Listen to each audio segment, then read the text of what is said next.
Coach, your first Bayou Classic. Oh, wow. It's going to be fun. This is a tremendous event. I'm learning more and more about it every day. My players have told me what to expect. It's been more than I could ever imagine, but it's going to be fun. Let's talk about your first season. Totally new experience for you. How's it been? You know, it's been, like you said, it's been a first season of learning, to be very honest with you. But I'm excited about where we're headed and what we're doing. We played a lot of young players, Roland, so I'm excited about what we can become in the future. But now I know the conference, have a pretty good idea of exactly what's here, and we need to recruit to it. One of the things that has been really interesting is just the level of attention that HBCUs, SWAC in particular, has gotten, fan interest. Obviously, Deion being in the conference, you coming to the conference.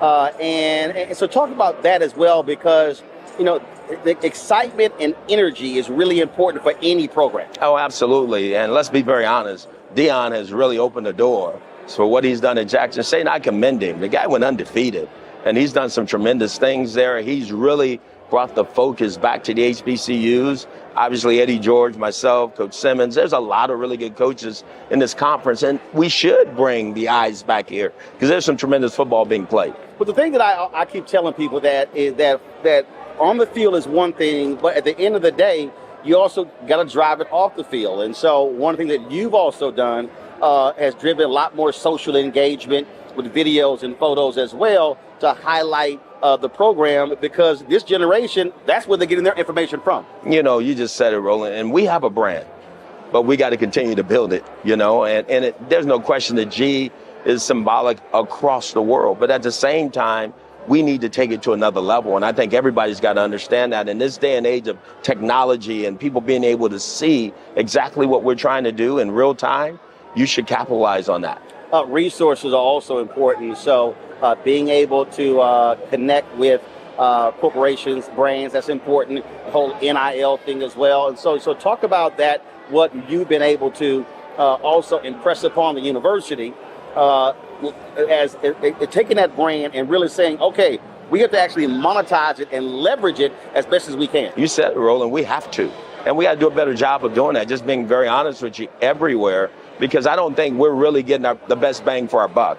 You know, at the end of the day, we're still not being paid what's really rightfully ours. And so it's time to take the gloves off and roll up our sleeves and go to work and get what we all deserve. But I think it needs to be a conference thing. I think the conference has to understand that we can't be the little sisters anymore. We should ask for what's right and expect what's right and then go get what's right. One of the things that Deion talked a lot about, these classics, and a lot of people really didn't understand the few home games that you actually have. And so that's a huge thing about building your base, being able to have people come back to the campus, having them tailgate, having them experience or relive those days at Grambling. Talk about that moving forward. Are you trying to make sure that you're having more home games actually at home so you have a home field advantage? You just said it, Roland. And me and Dr. Scott have talked about that at length, and I'm sure I will speak with President Gallo about it, but we need to be at home a little bit more. When you have 3 games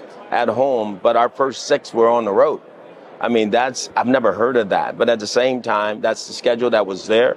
We can do better. We will do better. We need our fans to be seeing our football team a lot more in Grambling than they have. So we're going to make that adjustment. All right. So let's look at next year or two. What's your primary focus? Oh, man, getting this team better, building our brand even stronger, making sure that we capture the resources that I think it takes in order to be a big-time football program.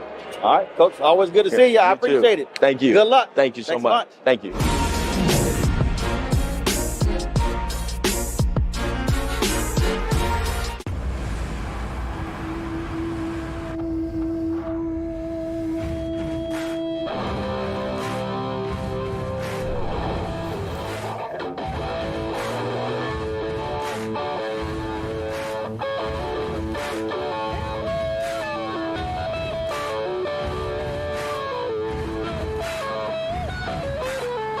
The new GMC Sierra, premium and capable.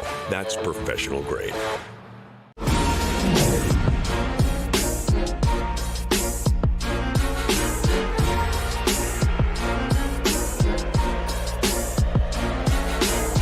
All right, President. Well, first of all, you left the red jacket at home. Praise the Lord. No, I wore it for breakfast this morning, and I wore it to the Southern Board of Supervisors meeting. So no, you know I don't travel without here the we red go. blazer. Here we go. Absolutely. And it's a sliver red in the logo, but he gonna be like it's the main color. And I keep saying you got more red in your logo. No. Say again. My high school, Jack Yates High School, Yeah. crimson and gold. Got it. And so this is paying homage to my school of communications. That's why, sir, we're recording right now. I'm sorry. We're recording right here. Yeah, just slide that way right there. So no, this is absolutely paying homage to my high school. Okay, so, all right, okay. Yeah, I'll take that. Got here Kappa, so Yeah. he see Red get all excited. Right. Excited. That's right. But it's the black and gold. See, I know it's like. And I knew you'd like this tie too, because they say it's getting kind of close to old. Is that old gold? Black and old gold. Yes. Old gold. Yes, Yeah. There you go. Yeah. So a nuke can make any color look. Oh, here we go. Yeah, Here we go. there we go. But Al, we wear everybody's colors. Because everybody followed us. That's right. It was first. That's right. Let's talk about this here. Another big year. You had some changes since last year. Yeah. Hugh Jackson, now the head coach. Yeah. Let's talk about the last 365 days. Look, I tell you what, it's been a real busy year. And of course, it seems like just yesterday we were here last year. But look, my hat goes off to these guys sitting behind us. They've really worked hard this year. New coach. We got a lot of young players. Look, we're just excited to be here. Excited for these guys because they've really put a lot of hard work in, and looking forward to the game tomorrow. Well, one of the things that I have, I've been focusing, obviously, on my show. We've seen this. That is this renewed focus or commitment, if you will, to HBCUs. You look at what happened. You got the folks at Tennessee State legislators questioning them, like where these students coming from, and they're choosing to come to our school. Right. We're seeing other HBCUs are seeing a dramatic increase in enrollment. Or what has it been like for you at Grambling? Yeah, look, even during the pandemic, we continue to see our enrollment rising. So we're very grateful that we are the educational destination of choice. So yeah, I've watched some of the footage of the exchange between President Glover, who I think did a phenomenal job. Right. And I know it's always. Look, they're fining North Carolina A&T $2 million for exceeding the cap when the other schools are declining. Right. That's right. You would think they would encourage that, Right. but I will say here in Louisiana, Governor John Bel Edwards has been an incredible supporter of our HBCUs, and so we're certainly thankful that we're not in that kind of environment. And so as we continue to see, our enrollment continue to grow, new program in cybersecurity, in cloud computing. We're the first and only school in the state of Louisiana to offer a bachelor's degree in those two programs. We have a digital library. We're the first one in this state. We'll be the first HBCU with a digital library. These are all things that really provide us the opportunity to show current students and future students that we're going to be on the cutting edge of technology. Growth is going to always be a part of what we're doing, and not growth for the sake of growth, but smart growth. And so we're in a really good spot right now, and I'm very grateful for it. But it all starts with our students. One of the things that as a part of that, and one that I've always emphasized, is that also getting alumni to understand that it's great for them to wear the shirts and the hats, but they got to send checks back. Yeah. They got to be making deposits into the university. Roland, when I was preparing to interview for this job a little over 6 years ago, and I went back and looked at all the checks I had written to Grambling over the previous 10 years, it was about $250,000 that I had given to the university, not thinking that I would, one day be the president.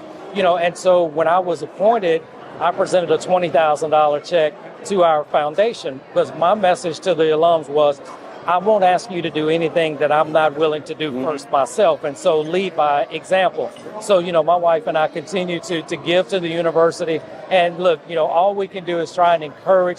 You look at the great work that these students are doing, not just the ones behind us. Over at the Weston, we have students competing in the Biz Tech Challenge. That has been a contest that's been going on since 2016, where our students develop real-life solutions to real-life problems. And our team this year has a carbon monoxide detector that they have developed. And in Louisiana, that's known for hurricanes for power outages and people dying from carbon monoxide. This is a solution to a real problem. And so our students are innovators, and we just have to give them the opportunity to show how amazing they are. And when we do, they show us that they are truly amazing. I'm actually doing some stuff this year with General Motors, and what we're seeing is a number of corporations. Again, I keep talking about this post-George Floyd moment, placing the resources and looking where to place them. And so a number of HBCUs have been benefiting from corporate donations, from corporations recognizing the value of HBCU students, where for too long they're pretty much ignored. Right. And, when we think about some of our partners, Sodexo Magic Johnson and Sodexo partnership as our food service, not only as our food service provider, but also as a major contributor to scholarships and other things. Coca-Cola, we've been in partnership with Coke for over 90 years. And so to think about the longevity of these types of contracts and how they continue to enhance the level of investment in our university. IBM is another one that has really stepped up. So we certainly have seen a shift and a growth in the number of companies that are interested in investing, and we're certainly grateful for that. Last question, and that is obviously athletics is not just about football. You got other programs as well, and so what is your message to your alumni base going forward about Grambling athletics beyond football? Sure, and I always say, when I was a student at Grambling back in the 80s, when I put the world famed Tiger Marching Band uniform on, I was living my best life at the time, okay? But once I graduated and moved on, I was no longer trying to relive my college experience. And so now it's important for those of us that have gone out, got this great education, and we're now able to give back. It's time to give back. And so we see, again, a lot more of our alums doing that. One of our alums, Perry Jones, who's with Diageo, they're a new sponsor to Bayou Classic this year, $250,000 sponsor. So we've got alums who are in very key roles at many corporations, and they are leveraging their position to have their companies to invest and buy in. So we're really excited about where we are, but obviously we still have a lot more to do. All right, sounds good. All right, I appreciate it. Okay, man. All right, good luck. Appreciate it. Thanks a bunch. All right.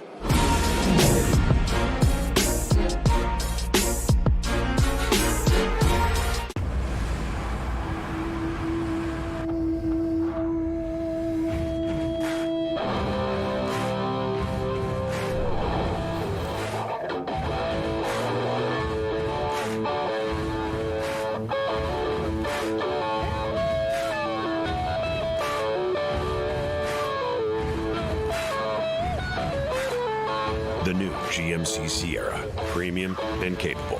That's professional grade.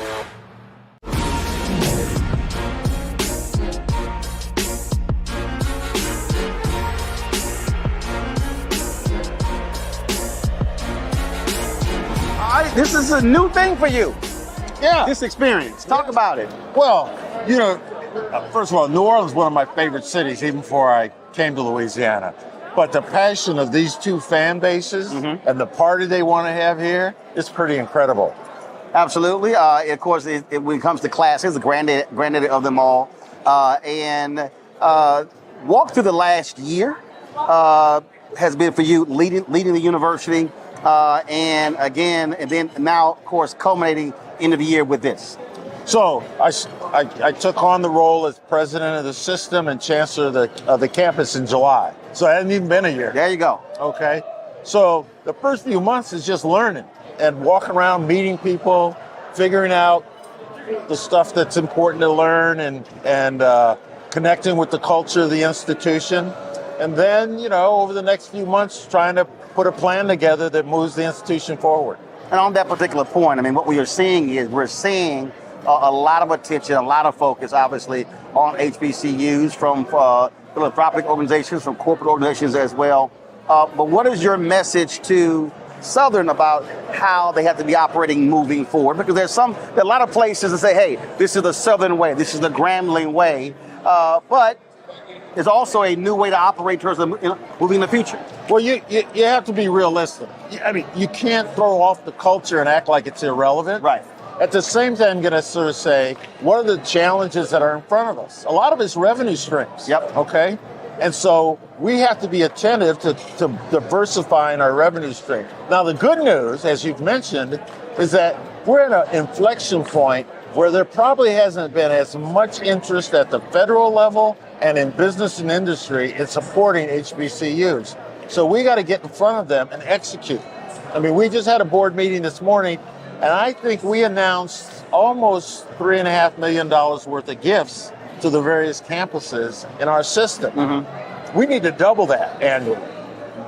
So that's the challenge. And we shouldn't think about it as being contrary to our culture. Right. I mean, if you look around, one of the reasons why this is going on is that the alumni of these HBCUs from the last 30 years have been tremendously successful, and they're in key positions in government and in business and industry, and they're waiting for us to call on them. Right. In fact, I was talking to a brother the other day who's a significant person in media, and he said, I graduated from HBCU. He said, and they haven't approached me. And he was like, I'm not understanding why they haven't. And that's the challenge. So my role is to do that. But everybody down 2 or 3 levels into the organization has to understand that's part of their role. You can't be the dean of a college and just think, I'm going to deal with what's on in the college. Right. Because if you're the dean of business, all these companies want access to this talent and want to support. So you got to be outwardly facing to engage them. Right. But what is what's the one thing that you were most surprised taking over? That stood out. Well, the one thing that's most surprising, I'm not going to talk about. That just get me into trouble. All right. I would say, I've been in higher education for 40 years, and I've worked at places like Duke and Michigan, and I'm an Iowa guy. So I'm at the University of Iowa. The passion that the folks have for their institutions, these HBCUs, is like on steroids as opposed to those places.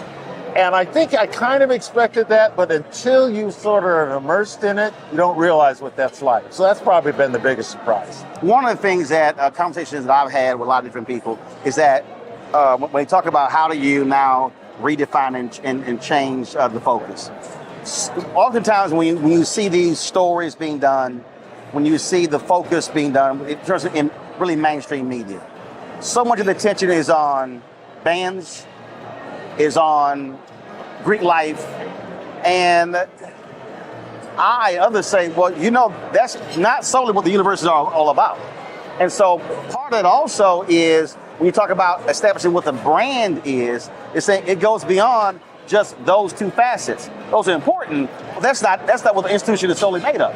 So what's the institution? What should we about? Well, for me, it's the outcomes for students. Every student that comes in the door has a reason to expect that they'll be well educated and complete their degree. So that's number one. That student experience, I think is central to the HBCU mission, right? Number 2, we have to be stewards of place. Where our institutions are located, we can't act like what's going on around us is not relevant to what we do. So we have to find ways to help the towns, neighborhoods, cities, states where we're located thrive and find ways to do that. And it won't be the same for every institution, but that's critical. The third thing is we have stakeholders, and we have to be attentive to them, because particularly as public institutions, we've always thought it was the state's obligation. Well, for better or worse, that support is not where it was at one time. And in the case of public HBCUs, it's lagged what it should have been for decades. From the beginning. So we can sit there and worry about that, or we can say, hey, there are other places that we can go to sustain ourselves. It's like any good business. You don't depend on your support to come from one stream, because if that stream goes away, that's it. You're lost. So we have to expand that. Yep. So that's part of what we have to do. All right. Well, look, certainly good luck. Okay. And I appreciate it. And I look forward to your first Bayou Classic. Okay. All right. Thanks so you, much. Terry. I appreciate it. Appreciate it. Thank you. Yep.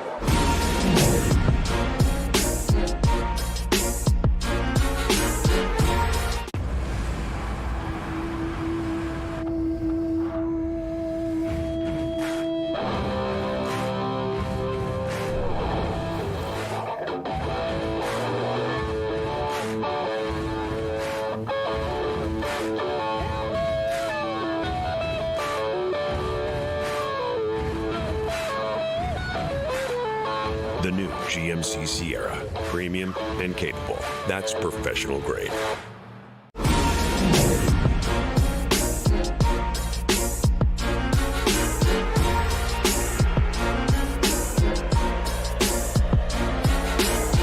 right, so let's talk sports, but let's talk about the university. There's been so many things, so much attention in the last really 2 or 3 years on HBCUs in this conference with new coaches, Coach Jackson, Deion Sanders coming in. Talk about just the amount of attention, the amount of enthusiasm that is really, you see, increase in the last 2 or 3 years. Yeah, it's been an awakening. I think that the HBCUs have found a rightful place, and I would say still growing to find our rightful place. And I think when you bring the attention of a game like the Bayou Classic, a game of Jackson and Southern, a game of Grambling and Alcorn, you know, when you see a lot of people in I think we're just getting the visibility where people are like, wow, that's what go on. And then I think with the transformation of everything that's going on in the country, that we've been able to make a rightful space and have our own heritage, right? About the bands and what we do on game day has made it very interesting and appealing to the day's audience. Well, also, I think that one of the things that I've always said is also having to embrace new technology, social media, because this generation, if you want to actually reach them, that's where you got to go. And you could say that social media has helped HBCUs because now the platform is everywhere, and people of all colors have been able to see what we're doing from a social media platform, right? And we have been able to reach players that possibly wouldn't have been able to reach. And I will say that I think that the type of coaches and the character of coaches and the style of coaches that each institution is investing in now, right? We're not quite there getting salary where we can attract some great coaches and some great personalities. And I think when you're able to do that, that's going to create visibility. That's going to help you reach another level of kid. And I think that as we continue to do that HBCUs, and particularly since I'm in the SWAC, that we see us going to another level. We're able to win games outside our league now. How have you had to walk your staff through? I had a CEO who once said, the people that made me a $500 million a year corporation can't take me to $1 billion. And a part of this is a constant, no, we got to go next level, and not be happy, content with where we are. Transformation, for me, is to be able to get your stakeholders to buy into the investment, right? And to want to and to understand what this investment means for the university. I often use the analogy, as I've been playing sports all my life, and I chose a high school because they were winning. You choose a college because they're winning traditionally, and you see it. And I think that students around that choose schools because, hey, they getting a lot of airtime. They come to a game, they enjoy it. The band pumping is a winning environment, and I think that helps you gain students, which in return, students help us gain revenue. And so I think that those dollars, no other dollars, and no more visitors that you're going to get on a game day at HBCU and on a big rivalry day. Couple more questions. One, when we talk about new revenue streams. Streaming, obviously, critically important, but also now demanding fair share when it comes to your linear television deals as well. And so talk about that being important, because for so long, our black institutions have gotten 20 cents on the dollar. as opposed to saying, no, the eyeballs come. So we're worth actually more than what you're paying. Yeah, can I take the point of privilege to congratulate our Commissioner McCullum for doing such a great job in that vision and pushing our TV screen to a whole nother level, right? Because we actually been playing games and not getting any revenue for it. Mm-hmm. And then when you look at the viewers, then our game have more viewership than the average game, even Power 5 game in some cases, right? And so you come here, you're going to get 70,000 people in the stands. And they show a game on TV that's got 15 or 20,000 fans. And so the sponsorship people want these numbers because that means dollars for them. Right. And so I think when you know that means dollars, then you can demand a higher demand from TV because of the product that they need. And we putting that product out there right now. Everybody talk about our conference, and then you start talking about Jackson State right now. And so obviously what Coach Prime have done with social media and everything have changed the game and have helped us to be more out in the open to everyone. And now people want to buy into what he's doing, and it helps all the other teams as well, all the other universities. And then that makes everybody have to go to another level. Mm-hmm. And so if we want to be a winner, all the athletic directors have to challenge their alums, mm-hmm. and that's another thing that have to happen. Alums have to start buying in like they do at other schools, mm-hmm. and you know what I mean by mm-hmm. that, right? I mean, we able to say we lost a game of what we don't have, but it's going to take dollars to keep this thing going. Yeah. And so I think that's one of the things, because we have some of the largest alumni bases. I often say, just think if our HBCUs got $10 from each alumni, say this to athletics, we wouldn't have a budget. First of all, there's $10 period. Because the reality is, look, I've interviewed numerous alumni presidents on my show, and in many ways, the average giving is 5-6%. Right. But it's a lot more than 5-6% wearing hats, shirts, and paraphernalia. Correct. And so I think that those other streams like that, and once we start doing that, we're able to put our gear into different retail stores, mm-hmm. and start getting just like those opportunities like other schools are getting. And so people say that almost like we're there, but we're not there yet. Mm-hmm. It's time for us to take advantage of being at this point. Right. And I think if we take advantage of where we're at this point and all the number of things that we talked about and put in a melting pot, I think we can go to a whole nother level. Because, I mean, you can't keep getting quality coaches like we're getting at average salaries either, right? Right. Because all you're going to do is get them for a couple of years and they're going to move on, right? Even if they're going to go be a coordinator somewhere. Right. And we have to understand is that it's a long-term investment, not short-term. Absolutely. All right. Well, I appreciate it. All right. Thanks so much.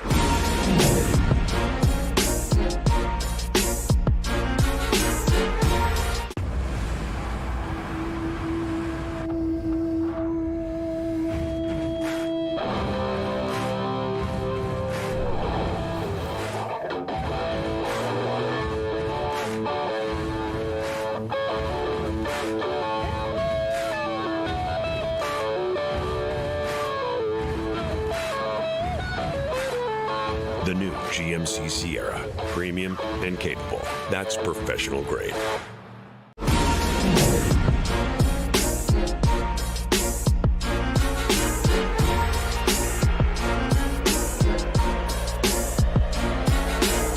right, Coach, normally I'm the one rocking the ad, Scott. So you decided to come out today in style. Absolutely. This is just something I like doing. I'm not a tie guy, so I love the ascot. I understand. Now, of course, and you all decked out at SWAC Media Day, so you've been keeping it going. So do you post your photos every week of your outfits? I don't, but I have some guys. This is just me. Nothing that I look forward to doing, but some guys take pictures of it, and I guess they're posting it every week. Okay, all right then. Let's talk about this game here. Last year was a thriller going down to the end. You guys came up short. You want some payback?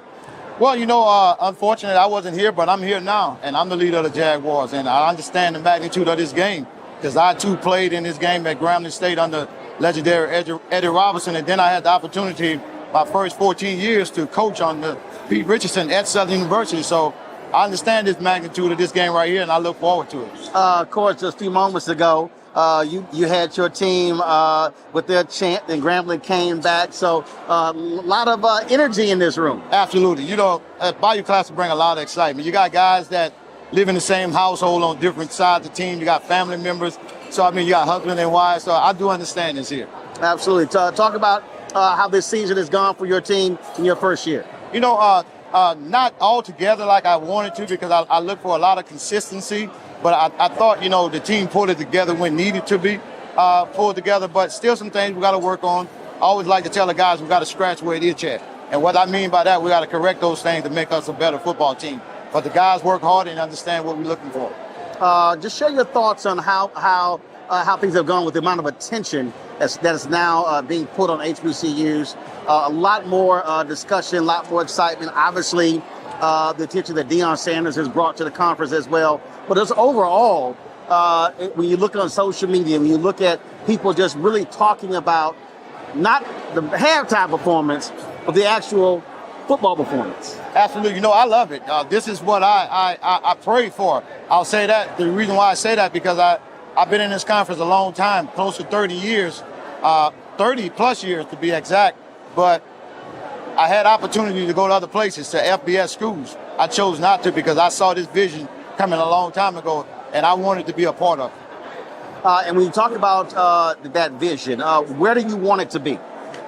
I wanted to be the best conference in all of college football. I believe that it has the brand. Back when I played, you had guys that got drafted in the first round. When you talk about an Eddie Robinson football team at that time, he had over 200 NFL players. So we knew it was an opportunity that you can do that from that school. But more importantly, just the community, just the family love, just understanding the things that you can get at a university like a Southern University, as well as a Grambling State University. So I don't think it's no place like it. And when you're out there now, when you're talking to players, are you seeing players who in the past might have said, "Nah, I'm not interested in a SWAC school," now saying, "You know what?